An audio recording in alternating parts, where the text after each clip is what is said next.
A new symptom of COVID could be whiplash. Yeah, a new interpretation of what's safe at every turn.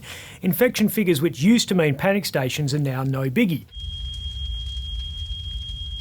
There are 457 West Australians in hospital seriously ill with COVID right now. That's more than the government predicted in its worst case scenario. Back in February, we thought the high watermark would be 443, but politicians are still loath to bring back mandatory mask wearing. No, no, no, no, no, no! There are fewer active cases than we predicted to be the worst case scenario. We thought it would be up to 9,000 per day, but it's actually hovering 7,000 or 8,000 now, almost there. But we all know the official number is pretty ropey because nobody's actually getting tested anymore. The last time we recorded daily case numbers this high and hospitalisations in the hundreds, we were all covering up for fear of being hauled into a police station. Mandatory mask wearing was critical to saving ourselves and the health system, we were told. Do we ignore the health advice and therefore have large numbers of people hospitalised and potentially die, or do we follow the health advice? Mark McGowan went into isolation even though he didn't need to. At one point, his office said he would travel to Jumar House in full PPE to Zoom into National Cabinet. They backtrack on that one, but it shows the level of paranoia. Fast forward 6 months when more of us are actually sick and the BA5 variant is threatening to run rings around vaccines, mask mandates are off the table. We've now learnt the lessons from the first wave that we had in Western Australia, so we can get a sense of how it's going to impact on the system. Yeah, it doesn't seem to make much sense. No, it's not just you thinking that.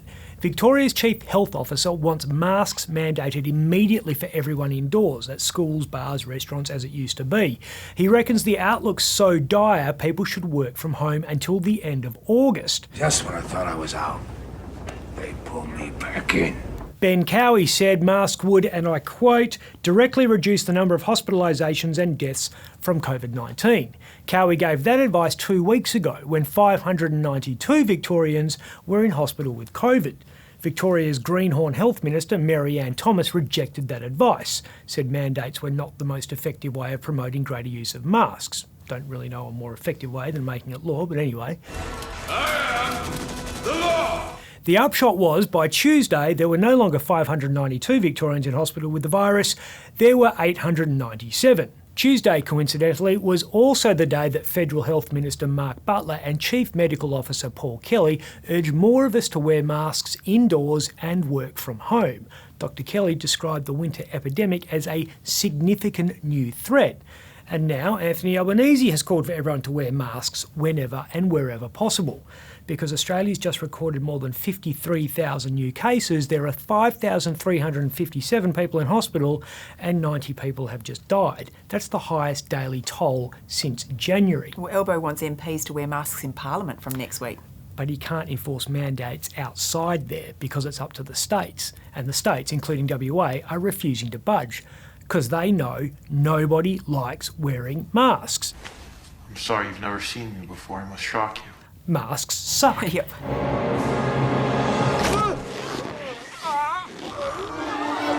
The question is, what's the number of hospitalisations that will trigger that god-awful mid-afternoon McGowan press conference that used to be part of our daily routine? 457 people in hospital isn't enough.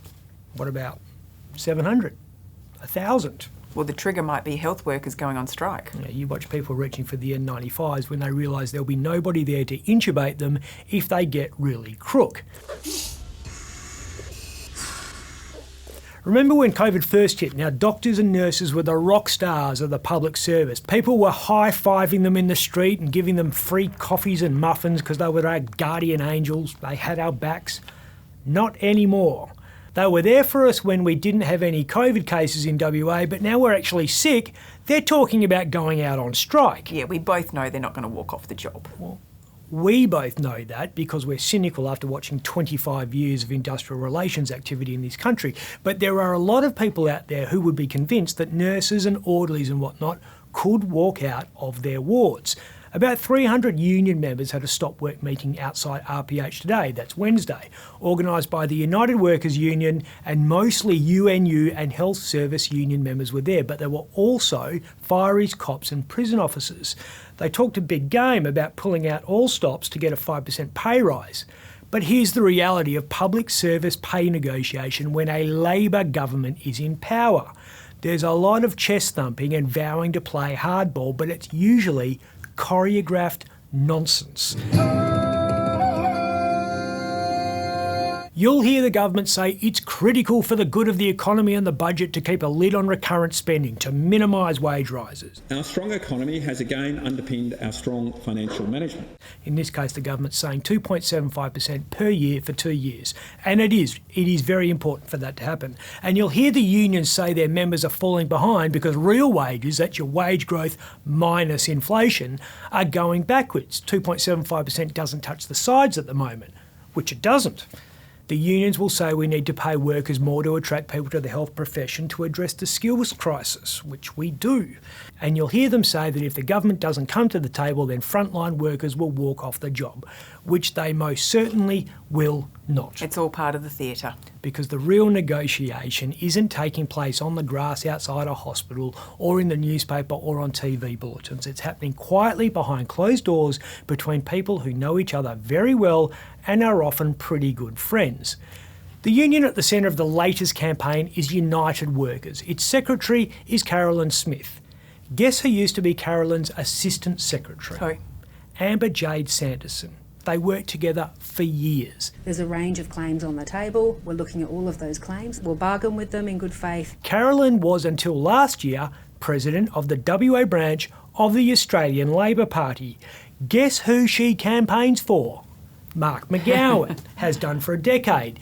This is him and her at a rally outside Parliament when he was opposition leader in 2013. She helped him win the 2017 election. And again 4 years later. Carolyn and Mark have dinner together. They all act like they're at war when the cameras are on, but when they walk out of that press conference, it's very civilised because they all know an actual strike won't happen.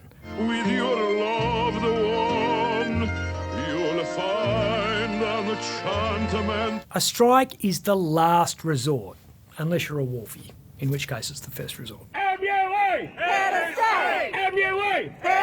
Yeah, well, that's why Wolfies get paid so much. For the 300 odd health workers at that meeting today, it's a tricky situation. If you go on strike and patient care is compromised because of it, then you could lose public support. And if you lose the goodwill of the average punter, you hand the advantage to the government. Imagine someone's grandmother dying because there was no orderly around to wheel her trolley somewhere after they walked off the job because they wanted a 5% pay rise instead of 2.75. Well, what are their other options? Guerrilla warfare.